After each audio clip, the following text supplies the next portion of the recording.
پیارے بچوں، آج آپ کی درسی کتاب گلستان ادب کے سبق 2 کا مطالعہ کرنے جا رہے ہیں۔ اس میں ہم ادبی تاریخ کے حوالے سے کچھ جانیں گے، جس میں کیا تذکرے کے بارے میں بتایا جا رہا ہے۔ آئیے آغاز کرتے ہیں۔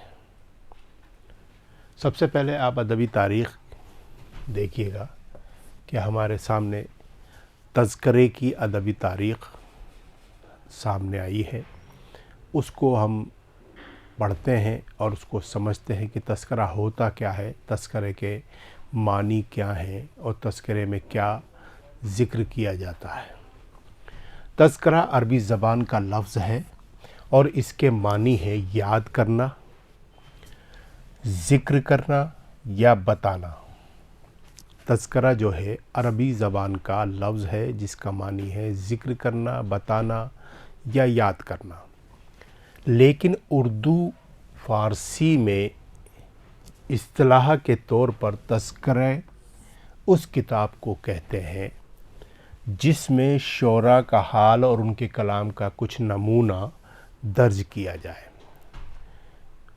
لغوی معنی تو یاد کرنا، بتانا، ذکر کرنا ہے، لیکن اردو اور فارسی میں تذکرے کا مطلب یہ ہوتا ہے کہ تذکرے کا معنی اس طرح سے لیا جاتا ہے کہ کسی شاعروں کا کچھ جو زمانے میں جس زمانے کا تذکرہ بیان کرا جا رہا ہے، بیان کر رہے ہیں، تو اس میں ہمیں یہ دیکھنا ہوتا ہے کہ کچھ شعراء کا کلام، کچھ شعراء کے حالات زندگی اس میں درج کیے جاتے ہیں۔ عربی، فارسی اور اردو میں متعدد تذکرے لکھے گئے ہیں۔ عربی، فارسی اور اردو میں متعدد تذکرے لکھے گئے ہیں، یعنی بہت زیادہ تعداد میں، جن میں صرف شعراء، ادباء کا ہی نہیں، انبیاء، اولیاء اور علماء اور بادشاہوں کا ذکر کیا گیا ہے۔ ایسا نہیں ہے کہ شاعروں کا ہی ذکر کیا جاتا ہے، تذکرے میں علماء کا بھی، انبیاء کا بھی، اولیاء کا بھی، تمام لوگ جو کوئی کارنامہ انجام دیتے ہیں یا کوئی شخصیت ہوتی ہے اس کا ذکر ضرور کیا جاتا ہے۔ فارسی اور اردو تذکروں میں ادیبوں اور شاعروں کے حالات زندگی کے ساتھ ساتھ ان کی شعری و ادبی خدمات کا بھی مختصراً ذکر کیا جاتا ہے یا جائزہ لیا جاتا ہے۔ آگے آپ کی سمجھ میں تذکرہ کیا ہوتا ہے، آگے بڑھتے ہیں۔ دیکھیے، اردو شعراء کے تذکرے بہت دنوں تک فارسی زبان میں لکھے جاتے رہے۔ اس سلسلے کی پہلی کڑی میر تقی میر کا تذکرہ نکات الشعراء ہے، جو 1752 عیسوی میں 1752 عیسوی میں لکھا گیا تھا۔ میر تقی میر جو خدائے سخن کے نام سے اردو ادب میں مشہور ہیں، انہوں نے سب سے پہلا تذکرہ نکات الشعراء کے نام سے لکھا تھا۔ اردو زبان میں لکھا جانے والا پہلا تذکرہ مرزا علی لطف کا گلشن ہند 1801 میں لکھا گیا۔ آب حیات تذکرہ نگاری سے آگے کا قدم ہے۔ آب حیات ایک کتاب ہے جو تذکرہ نگاری سے آگے کی طرف ہمیں لے کے جاتا ہے۔ یہ اردو نثر کی پہلی کتاب ہے جس میں اردو شاعری کی ادبی تاریخ مرتب انداز میں ملتی ہے۔ یہ پہلی کتاب ہے جس میں اردو شاعری مرتب انداز میں ملتی ہے۔ آگے بڑھتے ہیں۔ محمد حسین آزاد جنہوں نے آب حیات لکھی ہے، یہ ان کی بہت مشہور کتاب ہے۔ محمد حسین آزاد نے آب حیات میں شعرائے اردو کی تاریخ کو مختلف ادوار کہتے ہیں دور کی جمع، یعنی جسے آپ کال کہتے ہیں، الگ الگ دور کی باتیں اس میں لکھی ہیں، تقسیم کیا ہے اور ہر دور کے کچھ مخصوص اوصاف متعین کرنے کی کوشش کی ہے۔ انہوں نے الگ الگ دور کے حساب سے اس میں شعراء کا تذکرہ کیا ہے، ادبی تاریخ کو مرتب کیا ہے، اور اس میں انہوں نے جو دور تقسیم کیے ہیں اس میں مخصوص اور خاص طور سے کچھ ذکر ایسا متعین کیا ہے کہ اس دور میں یہ آئے گا اور اس دور میں وہ آئے گا۔ اگرچہ اس کام میں انہیں کوئی کامیابی نہیں ہوئی، لیکن انہوں نے اس بات کا احساس ضرور پیدا کر دیا کہ زبان عہد با عہد بدلتی ہے۔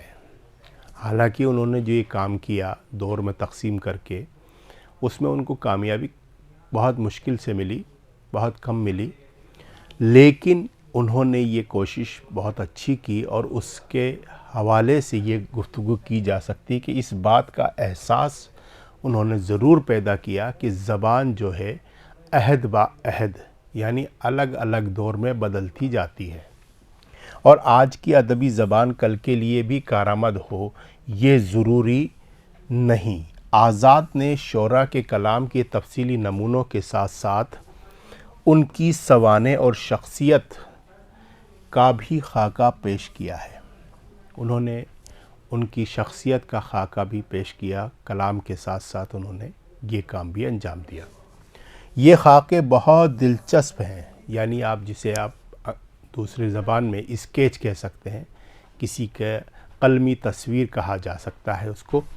ان کی مدد سے شاعروں کی جیتی جاگتی تصویریں ہماری نگاہوں کے سامنے آ جاتی ہیں۔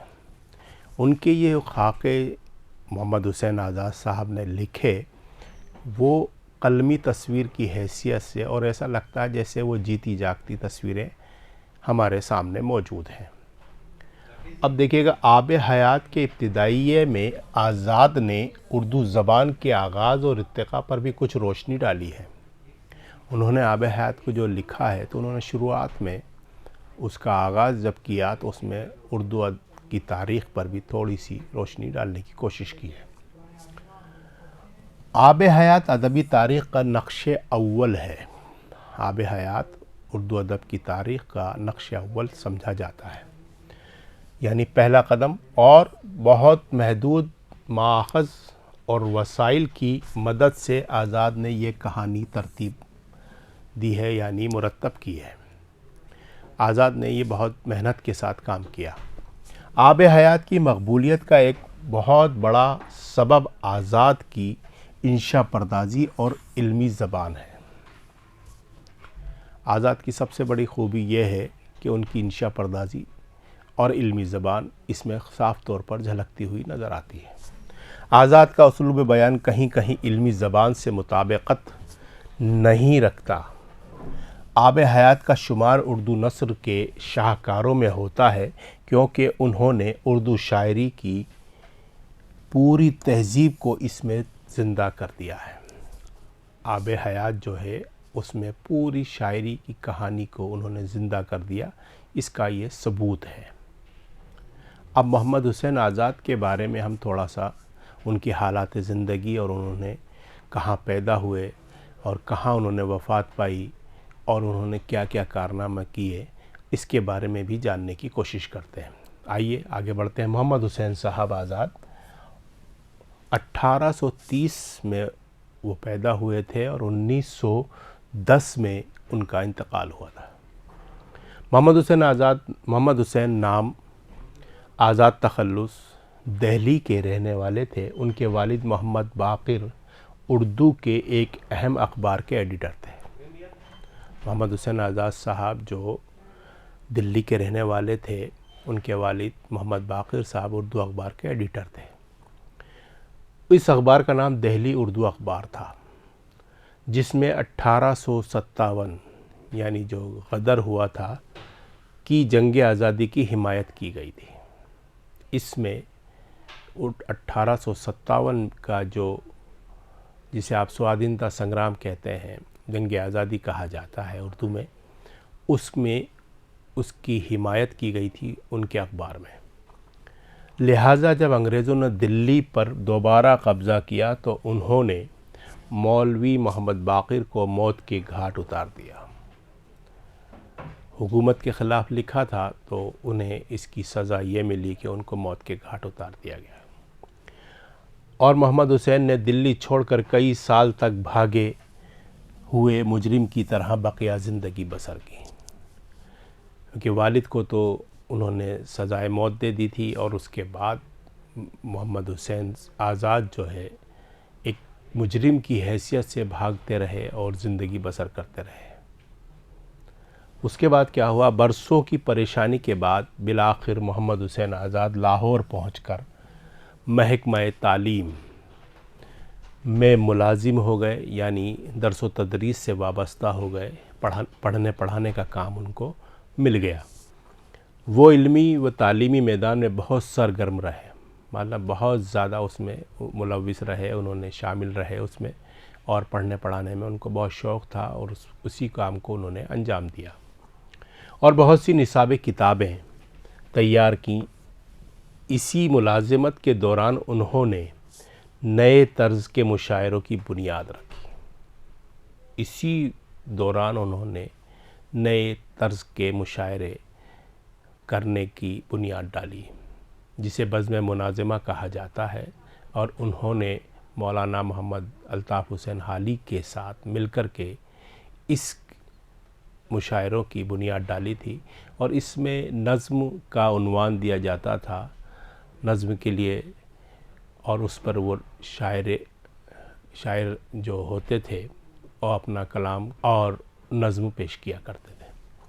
مشاعروں کی ان مشاعروں میں طرحی غزلوں کی بجائے موضوع دے کر نظمیں لکھوائی جاتی تھی۔ اسی طرح انگریزی طرز کی کتابیں بھی تیار کی گئیں، ان میں آزاد کی نیرنگ خیال خصوصاً قابل ذکر ہے۔ آب حیات تو انہوں نے لکھی ہی تھی، اس کے ساتھ ہی انہوں نے ایک کتاب اور لکھی جس کے نیرنگ خیال کے نام سے جانتے ہیں۔ محمد حسین آزاد کی تصانیف میں سب سے زیادہ شہرت آب حیات کو ملی ہے۔ آب حیات کو ہی سب سے زیادہ شہرت اور مقبولیت حاصل ہوئی۔ اس اسلوب کی دلکشی کے باعث آب حیات اردو کی سب سے زیادہ پڑھی جانے والی کتابوں میں شامل ہے۔ انہوں نے جو کتاب آب حیات لکھی وہ سب سے زیادہ پڑھی جانے والی کتابوں میں شامل ہو گئی۔ علم زبان پر سخندان فارس بھی ان کی ایک اہم تصنیف ہے۔ آب حیات لکھی، پھر نیرنگ خیال لکھی، اور سخندان فارس بھی ان کی ایک اہم تصنیف ہے، تصنیف یعنی کتاب ہے۔ آزاد کرداروں اور واقعات کا اس طرح بیان کرتے ہیں کہ وہ چلتی پھرتی تصویریں بن جاتے ہیں۔ ان کی تحریر مناسب الفاظ اور استعاروں کی دلکشی کے باعث بہت جلد یاد ہو جانے کی صلاحیت یا صفت رکھتی ہیں۔ دیکھیں، اب آزاد کا اسلوب جو تھا بہت الگ قسم کا تھا، منفرد تھا۔ وہ اپنے انشاء پردازی میں وہ جوہر دکھاتے تھے کہ ان کا قلمی تصویریں بنانے کی مہارت رکھتا تھا۔ انہوں نے اپنے انداز بیان سے، اپنے کرداروں سے، اپنے واقعات جو پیش کرنے کی صلاحیت ان میں تھی، اس سے ان کو زندہ تصویریں بنانے کی کوشش کی ہے، اور قلمی تصویریں ایسی کہ ہمارے سامنے ایسا لگتا ہے کہ جیتی جاگتی تصویریں ہمارے سامنے پھر رہی ہیں۔ تو آپ نے دیکھا کہ اب ہم محمد حسین آزاد صاحب کے بارے میں پڑھا اور ادبی تاریخ کی گفتگو کی۔ میں آپ سے اب اجازت چاہتا ہوں۔